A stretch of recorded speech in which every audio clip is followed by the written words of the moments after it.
तो जैसा कि पिछले एपिसोड में हमने देखा था, वांगलिंग यहाँ पर सुनटाई के साथ माइंड गेम खेलता है और ये इतना शांति से बात करता है कि सुनटाई चाहे भी ना तो इसे अब एक अपने ऊपर भी शक हो जाता है कि जावी इससे ज़्यादा स्ट्रॉन्गर था, क्योंकि वो असेंडेंट लेवल पर मरते मरते पहुंचा था।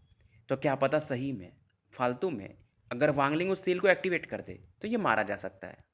पर जाने से पहले सुनटाई भी यहाँ पर वांगलिंग को कहता है कि अगर तुमने मेरा थर्ड सोल डिस्ट्रॉय करने की कोशिश की तो तुम भी बचोगे नहीं।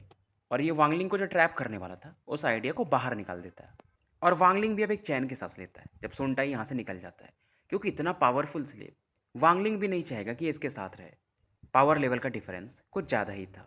और वांगलिंग जानता था कि अगर ये इसके थर्ड सोल को डिस्ट्रॉय कर दे तो उसका फोर्थ सोल अगर है भी तो कुछ भी होगा, इसका पावर लेवल तो गिरेगा, तो इसे ज़्यादा फर्क नहीं पड़ता है।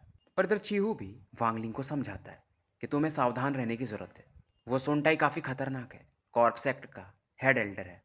अब इधर ये दोनों यहाँ से निकल जाते हैं और ये चीहू के सामने भी यही बोलता है कि अगर वो ज़्यादा कुछ करता तो मैं उसके सोल को डिस्ट्रॉय कर देता।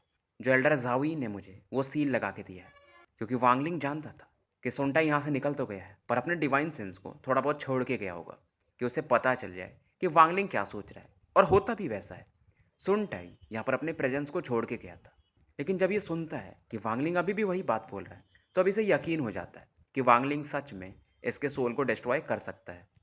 और सुनटाई काफ़ी फ्रस्ट्रेटेड फील करता है। इधर ये दोनों आगे बढ़ते हैं और ये जो कंपास था ये पहले से ही डैमेज था, तो इसमें और ज़्यादा क्रैक आ जाते हैं और अब इसके ऊपर बैठकर ये उड़ नहीं सकते थे। और चीहू भी कहता है कि ब्रदर सेंग, अब हमें खुद से ही जाना पड़ेगा। लेकिन वॉइड काफ़ी डेंजरस था। और इनका डिस्कशन भी होता है कि तुम्हारे पास एक ही स्टार कंपास है। चीहू बताता है कि ये बहुत कीमती ट्रेजर है, मतलब बहुत रेयर है। और वांगलिंग भी अब इसे बताता है कि मैं इसे रिपेयर कर सकता हूँ। चीहू हैरान था, लेकिन वांगलिंग बोलता है कि यार फ्री में तो नहीं कर सकता ना। अब इनका डिस्कशन होता है और चीहू कहता है कि आप कभी भी आकर के मेरी मदद ले सकते हो। वांगलिंग इससे बोलता है कि फ्यूचर में मैं तुमसे ये स्टार कंपास लेना चाहूँगा कुछ समय के लिए। चीहू ज़्यादा दिमाग लगाता है, इन द सेंस कि इसके जो क्लैन के एंसेस्टर्स हैं, अगर वांगलिंग आया भी तो इस स्टार कंपास को लेने नहीं देंगे, तो ये सीधा बोलता है कि आप इसे रख लो बना के। क्योंकि ये जानता था कि वांगलिंग के पास एसेंडेंट स्टोन भी है, तो फ्यूचर में वांगलिंग और स्ट्रांग बनने वाला है, यानी एसेंडेंट लेवल पे जाएगा। और ऐसा दोस्त कौन नहीं चाहेगा। अब वांगलिंग इसे रिपेयर करने लगता है और चिहुई इसे कवर करता है। फिर भी वांगलिंग सतर्क था। ये अपने रेस्ट्रिक्शंस फ्लैग को एक्टिवेट करके रखता है और ये वही पर्पल स्टोन निकालता है जो इसे उस समय स्पेस में मिला था। वांगलिंग अब इसे रिफाइन भी कर लेता है, क्योंकि चिहू तैयार हो गया था इस चीज़ को वांगलिंग को हमेशा के लिए देने के लिए। हालांकि बीच में चिहू के अंदर थोड़ा सा वो चीज़ आता है, लेकिन अपने दिमाग को शांत करता है कि भाई ये बंदा सही है। जो बंदा रेड बटरफ्लाई को ऐसे इंजर्ड कर सकता है वो कुछ भी कर सकता है। और वांगलिंग फाइनली से रिपेयर भी कर लेता है, लेकिन ये बताता है कि कुछ चीज़ें और चाहिए इसमें, नहीं तो ये पूरा कंप्लीट हो जाता। और वांगलिंग कहता भी है इसीलिए कंप्लीट फॉर्म पहले से नहीं था। अब ये दोनों इस कंपास पे बैठकर ट्रैवल करना शुरू करते हैं। कंपास की स्पीड पहले से भी ज़्यादा तेज़ थी, यानी अगर ये चाहें तो सोल ट्रांसफॉर्मेशन के बंदे से भी यहाँ से बच के निकल सकते हैं। और अब ज़्यादा ध्यान देने की ज़रूरत भी नहीं थी, यानी कि चीहू को लेफ्ट में देखूँ या राइट में, क्योंकि वांगलिंग का डिवाइन सेंस इसके अंदर मिक्स था। तो अपने आप स्पेस में अगर आगे कुछ भी खतरा रहेगा तो इस कंपास को पता चल जाएगा। वांगलिंग काफ़ी खुश था, क्योंकि इसे यहाँ पर तीन चीज़ें बहुत कीमती मिली थी। एक तो अभी ये स्टार कंपास मिल गया, दूसरा इसके पास सेलेस्टियल जेड है, तीसरा इसके पास वॉर गॉड कैरियट है, और पगोड़ा को भी अगर आप कह लो तो खतरनाक। और साथ में इसके पास एक सोल ट्रांसफॉर्मेशन लेवल का स्लेब भी है, हालांकि जिसे ये अपने साथ रखना नहीं चाहता। वहीं सीन शिफ्ट होता है। इधर ये जो फ्रैगमेंट्स थे कोलैप्स कर रहे थे, यानी पूरा सेलेस्टियल रियल में धीरे धीरे कोलैप्स कर रहा था। और यहाँ पर एक वुमेन को दिखाया जाता है जिसने सफ़ेद कपड़े पहने थे। ये वही वुमेन थी जो कि पहले लाश के रूप में थी, यानी अपनी टिंगेर। और ये एक गोल्डन ड्रैगन के ऊपर बैठी थी जहाँ से स्वॉर्ड एनर्जी भी बाहर निकल रहा था। और ये सोचती कि अगर सेलेस्टियल पॉन्ड होता तो जाओई बहुत जल्दी रिकवर कर जाते। जाओई भी चिल्लाते हैं कि टिंगेर फालतू में तुम चीज़ों को ख़राब कर रही हो, मैंने ये ऑरा तुम्हारे लिए इकट्ठा की थी ताकि तुम रिकवर कर सको। और इस वुमेन का असली नाम किनफेंग था। और जब ये अपना नाम किनफेंग बताती तो जाओई को थोड़ा तकलीफ होती, पर ये फिर से बोलती लेकिन मुझे वो नाम टिंगेर ज़्यादा पसंद है। और फिलहाल ये कुछ हैंड सील्स बनाती है और इस स्पेस में जितने भी सेलेस्टियल स्वॉर्ड्स थे वो इकट्ठा होने लगते। बेसिकली सेलेस्टियल रियल में शायद टोटल 6 कंप्लीट फॉर्म वाला अगर हम स्वॉर्ड गिने तो वो थे। पहला सेलेस्टियल स्वॉर्ड ये यूज़ कर चुकी थी, जिसकी वजह से जाओ ये भी जिंदा थे। अब ये दूसरे रेन सेलेस्टियल स्वॉर्ड को पुकारती है और बहुत सारे जो छोटे छोटे सेलेस्टियल स्वॉर्ड की औरत थी ये इकट्ठा होने लगती है और एक बड़े से सेलेस्टियल स्वॉर्ड का शेप लेने लगती है। पर इस समय जो फ्लक्चुएशन था, डालुओ सेक्ट का जो ओल्ड मैन था वो फील करता है, जो कि एक बीस्ट के ऊपर बैठा था। बीस्ट को हम किलिन कहते हैं, जो कि ड्रैगन के समान ही होता है, सांप और ड्रैगन वाला फॉर्म। और ये बंदा बोलता है टोटल 5 रेन सेलेस्टियल स्वॉर्ड है, एक ये शायद कोई यूज़ कर चुका है, अब 4 बाकी हैं। तो ये उसी डायरेक्शन में पड़ता है और जो भी इन सेलेस्टियल स्वॉर्ड के ऑरा को रोकने की कोशिश करता था, क्योंकि एक सेलेस्टियल स्वॉर्ड की ऑरा बिखरी हुई थी और जो कि आके यहाँ पे मिक्स हो रही थी, तो कोई रोकने की कोशिश करता तो ये उसे अभी मार देती थी सेलेस्टियल स्वॉर्ड की ऑरा। फिलहाल जो रेन सेलेस्टियल स्वॉर्ड था, इसका एक नया सोल बन चुका था जिसका नाम था जाओ ई। और चारों तरफ एक आवाज़ गूंजती है कि जो भी सेलेस्टियल स्वॉर्ड की ऑरा को रोकने की कोशिश करेगा वो मारा जाएगा। और वांगलिंग भी इस दौरान इस स्वॉर्ड रिदम को सुन रहा था। चीहू भी कहता है यार कुछ तो बड़ा हो रहा है। और इस समय ये लोग यहाँ पर बहुत सारे सेलेस्टियल स्वॉर्ड्स देखते हैं। ये छोटे छोटे थे, मेन वाले में अगर मर्ज होंगे तो पूरा फॉर्म बनता है। अब ये लोग भी सेलेस्टियल स्वॉर्ड को इकट्ठा करने लगते हैं। यहाँ पे एक ओल्ड मैन को भी दिखाया जाता है, जो कि ये कहते हैं अगर हम इन सेलेस्टियल स्वॉर्ड के हिस्सों को थोड़ी देर रोक लिए तो ये हमारे हो जाएंगे। इधर चीहू वगैरह को दिखाया जाता है, जो कि काफ़ी खुश थे। बहुत सारे सेलेस्टियल स्वॉर्ड के ओरा को ये अपने बैग में भर चुके थे। वांगलिंग का भी सेम हाल था। और उसके बाद ये स्टार कंपास को क्योंकि यूज़ कर रहे थे, तो सेलेस्टियल स्वॉर्ड्स को फॉलो भी कर पा रहे थे। अब जब ये आगे बढ़ रहे थे तभी इधर एक आवाज़ आती है कि फेलो कल्टीवेटर्स, क्या मेरे लिए भी जगह है। बंदा एकदम प्यार से बोलता है, पर आवाज़ में एक एग्रेशन था। चीहू देखता है और समझ जाता है ये बंदा सोल फॉर्मेशन के लेट फेज में है। वांगलिंग शांत था। चीहू पूछता है कि निकलना है या फाइट करना है, क्योंकि कंपास का स्पीड आराम से सोल ट्रांसफॉर्मेशन के बंदे को भी पछाड़ सकता है। और चीहू भी एक्साइटेड था कि ब्रदर सिंह आप तो बटरफ्लाई से फाइट कर चुके हो, जो कि सोल फॉर्मेशन के लेट फेज में थी। मैं चीहू सोल फॉर्मेशन के मिड फेज में हूँ, तो इस बंदे से एटलीस्ट थोड़ा तो फाइट कर ही सकता हूँ। और ये उस बंदे की तरफ बढ़ता है। वो बंदा भी इसे समझ जाता है, ये तो जायन डेमन क्लैन का है। अब वो बंदा एक फिंगर आगे बढ़ाता है, उसके हाथ से ग्रे गैस निकलती है, जो कि तलवार का शेप लेती है और चीहू की तरफ बढ़ जाती है। वांगलिंग देखता है कि यार ये तो किलिंग डोमेन है, क्योंकि वांगलिंग से अच्छा किलिंग डोमेन को कौन पहचानेगा। जब बंदा एक लेवल से ज़्यादा फाइट कर लेता है, ज़्यादा लोगों को मार चुका होता है, तो किलिंग डोमेन अपने आप उसके पास बन जाती है। चीहू इधर अपने एक्स को निकाल चुका था और जैसे ही उस स्वॉर्ड ऑरा से इसका एक्स तकड़ाता है, एक अलग ही वाइब्रेशन होता है और इसे ब्लॉक कर देता है। चीहू काफ़ी एक्साइटेड था, पर इस दौरान वो मिडिल एज्ड मैन एक बैग में से एक गोल्डन रॉक निकालता है और वो गोल्डन रॉक लिक्विड में बदलने लगा था और कहता है इसे टच करके देखो। इसे वो उछाल देता है। वांगलिंग दिखते ही पहचान जाता है कि इस बंदे ने अपना किलिंग इंटेंट पूरा उसमें कंडेंस करके रखा है। और तुरंत ही ये चीहू से कहता है चलो निकलते हैं। चीहू तुरंत ही बात मान लेता है, क्योंकि ये जानता था कि वांगलिंग अगर कुछ कह रहा है तो कुछ बात होगी। इधर वो गोल्डन रॉक इनके कंपास की तरफ तो बढ़ता है, पर कंपास की स्पीड काफ़ी तेज थी, तो वांगलिंग वगैरह यहाँ से निकल जाते हैं। मिडिल एज मैन हैरान था कि यार ये बंदा यानी दूसरा वाला बहुत शांत था, शायद वो मेरे किलिंग इंटेंट वाले बीड को पहचान गया था। और इस दौरान ये बोलता है कि यार ये डालुओ सेक्ट वाले सेलेस्टियल स्वॉर्ड को हासिल करना चाहते हैं और मेरा टियानुवान सेक्ट भी हासिल करना चाहता है, नहीं तो वो हमसे आगे निकल सकते हैं। लेकिन जब तक हमारे मास्टर हैं तब तक कोई टेंशन की बात नहीं है। और अगर आपको याद हो तो टियानुवान सेक्ट यहीं के जो एल्डर थे, क्या बोले तो मेन मास्टर, इन्होंने वांगलिंग को सुजाकू प्लेनेट पे वापस भेजा था, जब वांगलिंग लाइफ और डेथ डोमेन को खोजने के चक्कर में अपने प्लेनेट से बाहर निकल आया था। और उन्होंने बोला था कि अगर तुम यहाँ पर आ पाए तो मैं तुम्हें 100 सालों के लिए अपना डिसाइपल बनाऊंगा। तो बेसिकली ये बंदा एक तरह से वांगलिंग का सीनियर ब्रदर हुआ, पर वांगलिंग को ये सब चीज़ें फिलहाल नहीं पता थी। इधर वांगलिंग चीहू को समझाता है कि उस मिडिल एज मैन का जो कल्टीवेशन था रेड बटरफ्लाई से भी ज़्यादा है और साथ में उसका किलिंग इंटेंट ज़्यादा है। हाँ, अगर मेरी ओरिजिनल बॉडी होती तो शायद मैं कुछ कर पाता। और ये सोचता है कि जब ये सुजाकू प्लेनेट वापस लौटेगा तो देखता है कि इसका जो ओरिजिनल बॉडी है उसका कल्टीवेशन कितना बड़ा है। इधर ये जो जब ये लोग आगे निकलते हैं तो ये वही वोमेन को देखते हैं और उनके पास में 2 गोल्डन ड्रैगन्स थे। चीहू भी हाँ में सर हिलाता है और वांगलिंग इस समय कंपास को अंदर रख चुका था। और ये देखते हैं कि जो भी तलवार थे यहाँ पर आकर के इस ड्रैगन के साथ फ्यूज हो रहे थे और वो ड्रैगन और ज़्यादा चमक रहा था। बेसिकली वो सेलेस्टियल स्वॉर्ड का कंडेंसेशन हो रहा था और अभी भी बहुत सारे तलवार इसी तरफ बढ़ रहे थे। और इस दौरान जावी फिर से चिल्लाता है कि टिंगे रुक जाओ, बहुत सारे तुमने सेलेस्टियल स्वॉर्ड को कंडेंस करके 3 सेलेस्टियल स्वॉर्ड को यूज़ कर लिया। पर ये वुमेन कहती है कि नहीं, चौथा स्वॉर्ड और चाहिए, फिर तुम सुरक्षित हो जाओगे। और इस समय जो चौथा सेलेस्टियल स्वॉर्ड था वो भी अब ये जो बाकी सेलेस्टियल स्वॉर्ड आ रहे थे वहाँ से उनके हिस्से, उससे ये भी शेप लेने लगा था।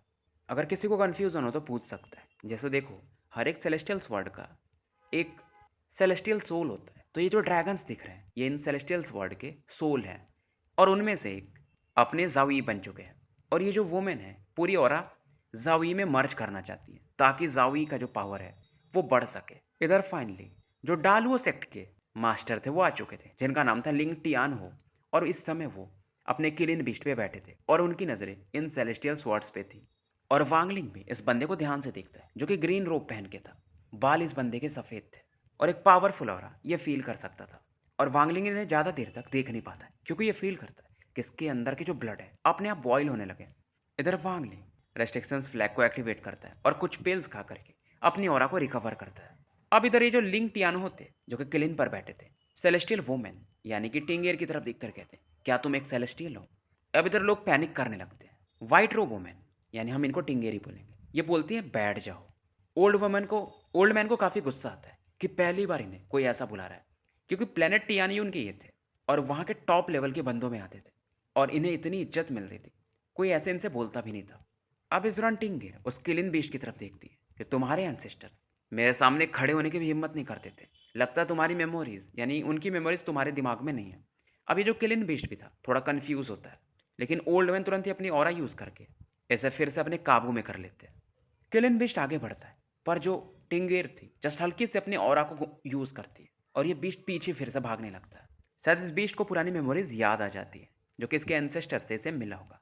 टिंगेर भी कहती कोई नहीं, अब तो हमारा सेलेस्टियल रियल में ही नहीं बचा, तो तुम्हें पनिश करके मतलब नहीं है। अब इसके बाद ये लिंग टियान हो यानी कि इस ओल्ड मैन की तरफ देखती है। इस ओल्ड मैन के आसपास भी 4 इल्यूजनरी स्वर्ड्स को देखा जा सकता था और ये अपनी ऑरा यूज करके इसके 2 तलवारों को तुरंत ही तोड़ देती है। ओल्ड मैन तुरंत ही पीछे हटता है। इधर ये जो चौथा सेलेस्टियल स्वॉर्ड था वो भी धीरे धीरे अब कंडेंस होते रह रहा था, क्योंकि बाकी जो सेलेस्टियल स्वॉर्ड की ऑरा थी उधर से आ रही थी। लिंग टियानो को समझ में आता है कि ये नॉर्मल सेलेस्टियल नहीं है, शायद ये सेलेस्टियल किंग रही होंगी। मेरे 2 तलवारों को ऐसे इजिली कौन डिस्ट्रॉय कर सकता है? मेरा सबसे बड़ा दुश्मन टियानियुनजी भी नहीं कर सकता। ओल्ड मैन यहाँ से निकलने वाला था, पर इसे कुछ तो गड़बड़ लगता है कि यार अगर ये सच में सेलेस्टियल किंग है तो अब तक मुझे मार चुकी होती। मतलब ये लोग बहुत पावरफुल होते हैं, फिर भी इन्होंने मुझे मारा क्यों नहीं? ये मुझे बस डरा के भगाना चाहती है। अब ये तुरंत ही इसके जो स्वर्ड्स थे इन्हें और ज़्यादा कंडेंस करने लगता है और अपने आसपास 100 तलवारों का एक घेरा बना लेता है और वापस फिर से आगे आता है। अब इसे देख करके टिंगेर एकदम शांत थी। अब यहाँ पर जो ड्रैगन था जिसके ऊपर ये खड़ी थी, वहाँ पर एक पर्पल कलर की ऑरा बन रही थी। उसे ये देखती है एक बार, फिर आगे जाती है कि इसे निपटा ही देती हूँ। इधर लिंग टियानो कहता है कि सेलेस्टियल किंग मैं भी देखना चाहता हूँ कि सेलेस्टियल कितने पावरफुल होते हैं, और ये अपने 100 तलवारों को इनकी तरफ बढ़ा देता है। टिंगेर बस एक ऑरा यूज करती है और एक वॉल सा बन जाता है और इसके 100 तलवार यहाँ पे डिस्ट्रॉय हो जाते हैं और एक लाइट लिंग टियानो की तरफ बढ़ती है। ओल्ड मैन लिंग टियानो इसकी बॉडी जो थी वो पसीने में भर जाती है, लेकिन ये फिर एक्साइटेड होता है कि यार ये मुझे मार नहीं पा रही है। अब ये फिर से अपने दोनों हैंड साइंस को यूज़ करता है और एक तलवार इसके सामने इसका प्रकट होता है जिसमें लाइटनिंग चमक रहा था, और इस वुमेन की तरफ यानी कि टिंगेर की तरफ इसे ये बढ़ा देता है। अभी जो टिंगेर थी क्योंकि ये पहले भी मर चुकी थी, तो इनके आसपास की जो डेथ हो रहा थी जो कि बहुत अब पहले से कम हो चुकी थी जावी की वजह से, लेकिन अब ये ज़्यादा अपनी पावर को यूज़ कर रही थी तो ये और ज़्यादा बढ़ते जाती है। पीछे से जावी फिर से आवाज़ देते हैं कि टिंगेर मुझे आगे आने दो, तुम्हारे लिए मैंने जो और इकट्ठा किए तो मुझसे यूज़ करो, फिर तुम जाग सकती हो फ्यूचर में। पर टिंगेर मना करती है कि जब तक चौथा स्वर्ड शेप ना ले ले पूरा, तुम्हें बाहर नहीं आना है। और इस दौरान ओल्ड मैन के जो स्वर्ड्स उसने फिर से बनाए थे ये उन्हें भी डिस्ट्रॉय कर देती है। अभी जो सेलेस्टियल स्वर्ड्स थे चारों बन चुके थे और एक की ऑरा को ये इस्तेमाल करती है और लिंग टियानो की तरफ बढ़ा देती है। अगर इन्हें ये ऑरा जावी के सोल के लिए इस्तेमाल नहीं करना होता तो ये कब का इस लिंग टियानो को मार चुकी होती है। और जैसे जैसे अपने पावर्स को इस्तेमाल कर रही थी इनका डेथ ऑरा बढ़ते जाता है। अब जिस वाले सेलेस्टियल स्वॉर्ड की ऑरा को ये इस्तेमाल करती है जावी के लिए, वो वाला सेलेस्टियल स्वॉर्ड अब जमीन पे गिर जाता है, क्योंकि उसका सोल जो था वो खत्म हो चुका था। वो तलवार अभी भी काफ़ी पावरफुल है, लेकिन उसका स्पिरिट बोलो या सोल बोलो वो खत्म हो चुका है। अब ओल्ड मैन इस तलवार को लेने के लिए आगे बढ़ता है, पर तभी इसी समय एक बंदा काफ़ी तेज़ी से आगे बढ़ता है इस तलवार को लेने के लिए। ये वही बंदा था जो कि अभी थोड़ी देर समय पहले वांगलिंग और चीहू से फाइट कर रहा था। पर जैसे ओल्ड मैन इसे देखता है यह तुरंत एक ऑरा यूज़ करता है इसे मारने के लिए। पर यह मिडिल एज बंदा कुछ ब्लड क्रिस्टल्स को स्पेस में एक्सप्लोड कर देता है। यहाँ पे एक पोर्टल सा खुलता है यानी कि टाइम और स्पेस, और यहाँ से एक बंदे बाहर आते हैं। ओल्ड मैन लिंग टियानो इन्हें पहचान जाता है कि टियान युनजी तुम, यह सेलेस्टियल स्वॉर्ड मेरा है। अगर तुम मुझे नहीं लेने दोगे तो हमारे सेक्ट के बीच में ब्लड बाथ चलेगा 1000 सालों तक। पर वांगली जब ये आवाज़ सुनता है तो ये हैरान था। टियान युनजी, इसकी पूरी बॉडी कांप जाती क्योंकि ये वही थे जिन्होंने वांगलिंग को सुजाकू प्लेनेट वापस भेजा था, जब वांगलिंग गलती से लाइफ और डेथ डोमेन को सीखते सीखते बाहर आ गया था और इन्होंने अपना नाम भी बताया था। इसे अब समझ में आता है कि मतलब ये वाले जो बंदे हैं जिन्होंने अभी टियान युनजी को सम्मन किया है, बुलाया है, ये इसके सीनियर ब्रदर हुए। अब इन दोनों के मैटर्स के बीच में एक तीसरा बंदा कूदता है जिसका नाम था टियान मोजी, और इस तलवार को जो सेलेस्टियल स्वॉर्ड नीचे गिर रहा था उसे लेकर के ये निकल जाता है। लिंग टियानो को गुस्सा आता है कि टियान मोजी, तुम बहुत लालची आदमी हो, मैं तुम्हारे प्लेनेट टियानमो को डिस्ट्रॉय कर दूंगा। अब ये सुनकर के टियान मोजी कहता है, वैसे भी हमारा बैटल फ्यूचर में होगा ही, तो टेंशन की बात नहीं है। और वांग लिंग टियान मोजी की स्पीड को देखकर हैरान था। उनका स्पीड इसके स्टार कंपास से भी ज़्यादा था। टियान मोजी उस तलवार को उठा लेते, लेकिन उसके अंदर का जो गोल्डन ऑर्ब था, यानी कि उसका ऑरा, ये वुमेन यूज़ कर लेती है। और दूसरे वाले तलवार को जब ये लेडी यूज़ करती है तो उसे टियान यूनजी उठा करके निकल जाते हैं अपने डिसाइपल के साथ। और जाते जाते ये लिंग टियानो को कहते हैं कि अगर तुम्हें सेलेस्टियल स्वॉर्ड मिलता है तो तुम्हारी लिमिट है, पर ज़्यादा खुद को पुश मत करना। अब लिंग टियानो की नज़र वुमेन पे पड़ती और ये बोलता है कि तुम्हारी ऑरा बहुत कमज़ोर हो चुकी है, तुम एक सेलेस्टियल हो तो मैं तुम्हें मारूंगा नहीं। अब दो तलवार बचे हैं, उनके स्वॉर्ड स्पिरिट्स तुम नहीं ले सकती। अब ओल्ड मैन लिंग टियानो एक तलवार की तरफ पड़ता है और ये वुमेन ये मानती नहीं है। अब इनकी जो बची खुची औरत थी ये उसे भी यूज़ करने लगती है। हालांकि इसके अटैक को ये ब्लॉक कर देती है, लेकिन इनके पास जो बची खुची औरत थी वो पूरी खत्म हो जाती और डेथ हो रहा इनके बॉडी पर फैलने लगती है। और जाते जाते ये बोलती है कि जाओई, मैं सेलेस्टियल किंग की ट्रू सोल नहीं हूँ, मैं तुम्हारे ऑब्सेशन की वजह से बनी थी, तुम्हारे इमोशंस की वजह से। लेकिन थैंक यू, तुमने मुझे 2000 सालों तक प्रोटेक्ट किया, इवन अपना ओरिजिन सोल भी जला दिया। अगर मेरा अगला जन्म हो तो ऑब्वियसली मैं तुम्हारे साथ रहना चाहूँगी। और एक सैड क्राई को यहाँ पे सुना जा सकता था। और इनकी जो बॉडी थी अब ज़मीन पे गिरने लगती है और जो आखिरी स्वॉर्ड ऑर्ब था वो चौथे वाले स्वॉर्ड में जाके मर्ज होने लगता है। चौथे वाले स्वॉर्ड में अपने जावी थे जिनका सोल अब धीरे धीरे फिक्स हो रहा था, क्योंकि तीनों स्वॉर्ड की और अब ये यूज़ कर चुकी थी। और इस दौरान ये हेवेंस को थैंक्स बोलते हैं कि हमें मिलाने के लिए, और ये बोलते हैं कि तुमने मेरे लिए अपना लाइफ कुर्बान किया तो मैं भी तो तुम्हारे लिए कर सकती हूँ, अगले जन्म में हम जरूर मिलेंगे। पर जावी इस समय गुस्से में चिल्लाते हैं और वो जो पर्पल स्वॉर्ड एनर्जी थी अब वो पूरी तरह से इनका शेप ले लेती है। चारों जो गोल्डन ऑर्ब थे स्वॉर्ड्स के ये जावी के फोरहेड पर समा चुके थे और ये खुद एक स्वॉर्ड में बदल चुके थे, नए सेलेस्टियल स्वॉर्ड। लेकिन इनके ऑरा में एक दुखीपन था, एक सैडनेस था।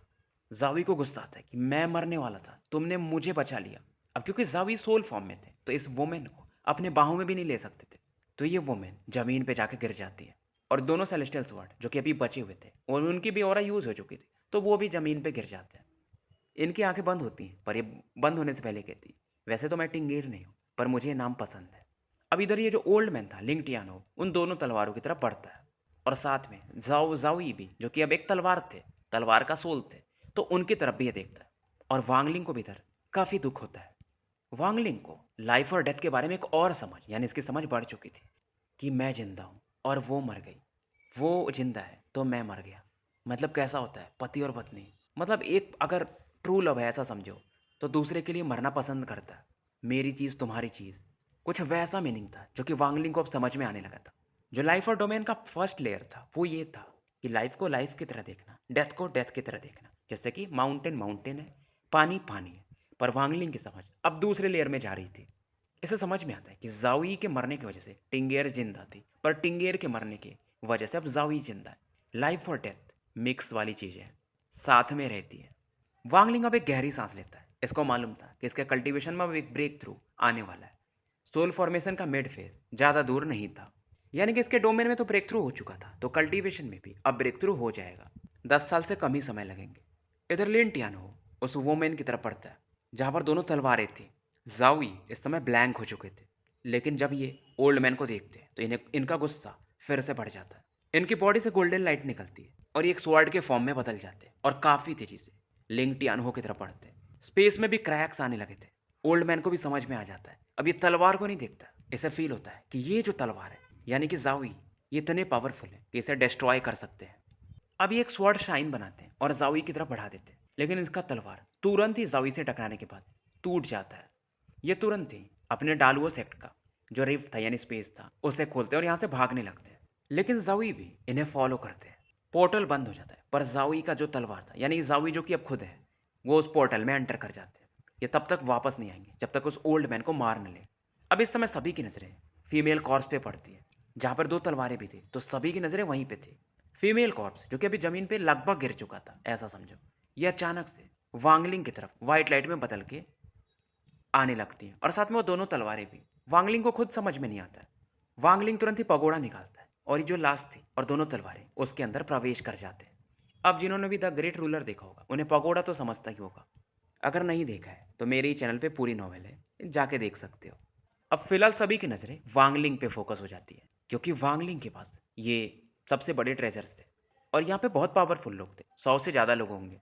जैसे कि सोल फॉर्मेशन लेवल में उसके लेट फेज में 3 लोग थे, सोल फॉर्मेशन के मिड फेज में 8 लोग और बाकी लोग सोल फॉर्मेशन के अर्ली स्टेज में। वांगलिंग का भी दिल एक बार को दहल जाता है। अब यहाँ पर एक बंदा वांगलिंग की तरफ बढ़ता है। ये सोल फॉर्मेशन के साथ लेट फेज में था और ये कहता है तुम मुझे अगर एक तलवार दे देते हो तो मैं तुम्हें इन लोगों से बचा सकता हूँ। वांगलिंग इस बंदे को आगे आते हुए देखता है। ये तुरंत ही अपने डोमेन को एक्टिवेट करता है। ओल्ड मैन हंसता है कि तुम अर्ली स्टेज पे हो सोल फॉर्मेशन के और मेरे सामने अपना डोमेन दिखा रहे हो। और ये बंदा यानी ओल्ड मैन और तेजी से आगे बढ़ता है। इधर वांगलिंग अपने मन में ये सोचता है व्हाट इज लाइफ। इसे याद आता है कि जब 4 सेक्ट अलायंस को जुयू कंट्री ने तबाह कर दिया था तो एक ओल्ड मैन से वहां पे भी ये मिला था जिन्होंने आखिरी में मरने से पहले अपनी बॉडी को एक्सप्लोर कर दिया था ताकि जुयू कंट्री के लोग भी उस दर्द को फील कर सके। मतलब वो अपने कंट्री के लिए जीना चाहते थे।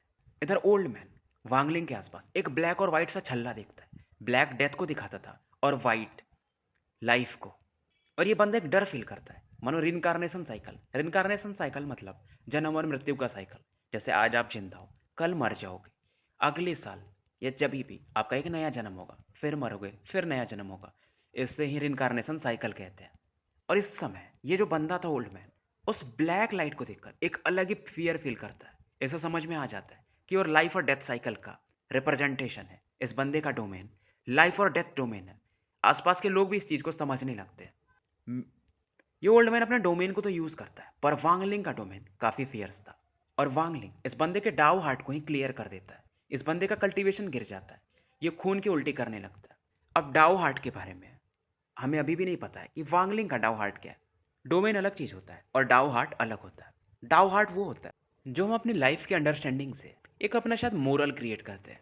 आगे हमें शायद इसके बारे में और पता चले। यानी जिसका डाउ हार्ट जितना स्ट्रांग होता है वो उतना बड़ा कल्टीवेटर बन पाता है। इधर वांगलिंग अब काफ़ी कॉन्फिडेंट था क्योंकि इसका पावर लेवल तो अभी भी सोल फॉर्मेशन के अर्ली स्टेज में था। लेकिन इसका लाइफ और डेथ डोमेन जिसे हम टाइम डोमेन भी कह सकते हैं वो सेकंड लेवल पे जा चुका था। और अब ये इतना कॉन्फिडेंट था कि ये रेड बटरफ्लाई को आराम से हरा सकता है। लेकिन इधर लोगों की लालच अभी भी रुकी नहीं थी और वांगलिंग तभी कहता है तुम यहीं पे हो ना, बाहर आओ। और गाइस क्योंकि मैं एडिट नहीं कर पाता हूँ वॉइस वगैरह को, इसलिए कभी कभी कुछ चीज़ें जैसे मेरी आवाज़ लड़खड़ा रही है पर टाइम की वजह से मैं उसको एडिट नहीं कर पाता हूँ, तो सह लेना। खैर आगे बढ़ते हैं। अब वांगलिंग जैसे बोलता है कि तुम यहीं पर हो, बाहर आओ, अचानक से स्पेस में क्रैक आते हैं और एक बंदा प्रकट होता है कॉफिन के साथ। ये था सुनटाई। और सुनटाई हैरान था कि तुम्हें पता था कि मैं यहीं पर हूँ। वांगलिंग बोलता है कि मुझे पता है तुम मुझे अभी भी फॉलो कर रहे हो। अब ऐसे देखते ही लोग दहल जाते हैं क्योंकि ये कॉर्प सेक्ट का बंदा था। दूसरी बात इसका पावर लेवल सोल ट्रांसफॉर्मेशन के मिड फेज में था। फॉर्मेशन छोड़ो, ट्रांसफॉर्मेशन लेवल पे है। अब इस दौरान ये बंदा कहता है सुनटाई क्यों ना हम एक डील लगाएं कि मैं ये बैटल तुम्हारे लिए लड़ लेता हूँ, तुम मुझे 1000 सालों के लिए फ्री कर दो। मतलब मैं तुम्हारे लिए नहीं आऊँगा और तुम मेरे लिए मत आना। वांगनिंग बोलता 1000 साल यार, क्या पता मैं 100 सालों में ही मर जाऊँ। अब सुनटाई को भी गुस्सा आता है कि अगर ये जाऊ ये ने ऐसा नहीं किया होता तो ये आज़ाद होता, क्योंकि वांगलिंग अगर मरेगा तो इसका थर्ड सोल वैसे ही डिस्ट्रॉय हो जाएगा।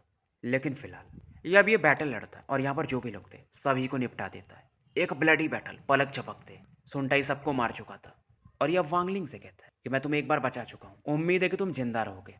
और उसके बाद सुनटाई यहाँ से गायब हो जाता है। चीहू को भी एक चीज़ समझ में आ चुका था कि अगर ये वांगलिंग चाहता तो इसे भी यहीं मरवा सकता था। फिलहाल अब ये दोनों यहाँ से निकल जाते हैं सुजाकू प्लेनेट के लिए, वांगलिंग और चीहू। रास्ते में चीहू वांगलिंग को फाइनली थैंक्स बोलता है। वांगलिंग कुछ नहीं बोलता है। ऐसा पता था चीहू क्या कहना चाहता है। ये समझ रहा था कि चीहू ये कहना चाहता है कि मैं चाहता तो चीहू को भी एक बार में सुनटाई से मरवा सकता था। और चीहू भी कहता है यहाँ पर जो भी हुआ मैं इसके बारे में कुछ भी नहीं बताऊंगा, मेरे क्लैन वालों को भी नहीं। समय बीतता है। स्टार कंपास की स्पीड तो तेज थी और ये लोग यहाँ से बाहर निकल जाते हैं और उस जगह पे आ चुके थे जहाँ से ये लोग अपने रेन कॉल्ड्रन को यूज़ करके अपनी अपनी जगह लौट सकते थे। दोनों एक बार गले मिलते हैं और चीहू भी बोलता है कि अगर समय मिला तो सुजाकू प्लेनेट पे ब्रदर सेंग जरूर एक बार पियेंगे। वांगलिंग भी हाँ में सर हिलाता है और ये भी रेन कॉल्ड्रन को एक्टिवेट करके यहाँ से गायब हो जाता है। इधर सीन शिफ्ट होता है और सुजाकू प्लेनेट को दिखाया जाता है क्योंकि रेड बटरफ्लाई वापस आ चुकी थी और इसका एक हाथ जा चुका था, ये फैल चुका था। जोयू कंट्री रैंक 5 की कंट्री बन चुकी थी लेकिन पहले की बात थोड़ी है। तो रेड बटरफ्लाई काफ़ी फेमस थी, मतलब लोग इसे जीनियस तो मानते ही थे। लेकिन उसके बाद एक नाम और फेमस होने लगा था, शेंग न्यू। ये वही बंदा था जिसने रेड बटरफ्लाई के एक हाथ को उखाड़ दिया था। और ये जो न्यूज़ था पूरे सुजाकू प्लेनेट पे फैल चुका था। लोग गैस कर रहे थे ये शेंग न्यू कौन है। अब इसकी आइडेंटिटी खंगालने लगते हैं कि इसका नाम शेंग न्यू है तो पक्का ये शेंग फैमिली से होगा। बट शेंग फैमिली में भी कोई भी इसका प्रमाण नहीं मिलता है। तो लोगों को यह बंदा और ज़्यादा मिस्टीरियस लगता है। सुजाकू प्लेनेट में नंबर 1 यंगस्टर अब ये शेंग न्यू बन चुका था, जो कि अपना वांगलिंग है। चीहू वापस आ चुका था पर शेंग न्यू के बारे में कुछ नहीं बताता है। सुजाकू वाले जो मैसेंजर थे इसे ज़्यादा प्रेशर कहते करते हैं तो ये एक ही चीज़ बताता है। मुझे भी उसका सही नाम नहीं पता। उसने अपना नाम शेंग न्यू ही बताया था, लेकिन वो बहुत पावरफुल है। और रेड बटरफ्लाई उसे ज़्यादा परेशान कर रही थी, इसलिए उसने आखिरी में रेड बटरफ्लाई पर अटैक किया था। मैं झूठ नहीं बोल रहा हूँ, नहीं तो मेरा सोल ही खत्म हो जाए। अब ये लोग वापस लौट जाते हैं और चीहू भी अपने क्लोज डोर कल्टीवेशन में चला जाता है। इधर रेड बटरफ्लाई रिकवर कर चुकी थी और एक न्यूज़ ये चारों तरफ फैला देती कि शेंग न्यू, हमारा बैटल खत्म नहीं हुआ है, मैं तुम्हारा वेट कर रही हूँ। और सभी के मन में एक ही क्वेश्चन था, चीहू भी यही सोचता था, शेंग न्यू भाई तुम हो कौन। शेंग न्यू का एक इमेज रेड बटरफ्लाई ने बनवाया था पर सुजाकू के लोगों ने उसे रिलीज नहीं किया था। इधर इस समय एक छोटे से सेक्ट को दिखाया जाता है जहाँ पर जो सेक्ट जो बेसिकली रैंक 4 की कंट्री में था, यहाँ पे एक मिडिल एज मैन था और ये कहता है शेंग न्यू, ये तो मेरे पापा के नाम के जैसा है, सेंग डानियो। इधर इस समय सुजाकू प्लेनेट के ही किसी हिस्से को दिखाया जाता है जहाँ पर दो तलवारों पर दो लोग बैठ के हवा में उड़ रहे थे और बारिश हो रही थी। लेकिन इनके आसपास एक औरत थी, क्योंकि ये कल्टीवेटर्स हैं तो रेन को ब्लॉक कर सकते हैं, यानी ये भीगेंगे नहीं। इसमें एक ओल्ड मैन थे और एक छोटी लड़की थी 18-19 साल की। और लड़की काफ़ी खुश थी। इसके टीचर बता रहे थे कि बारिश में ट्रैवल करना एक अच्छा ट्रेनिंग मेथड होता है, क्योंकि तुम्हें अपनी एनर्जी को यूज़ करना पड़ता है बारिश से बचने के लिए। और अगर तुम अच्छे से फॉलो करोगी तो कोर फॉर्मेशन 10 साल में पहुंच जाओगी।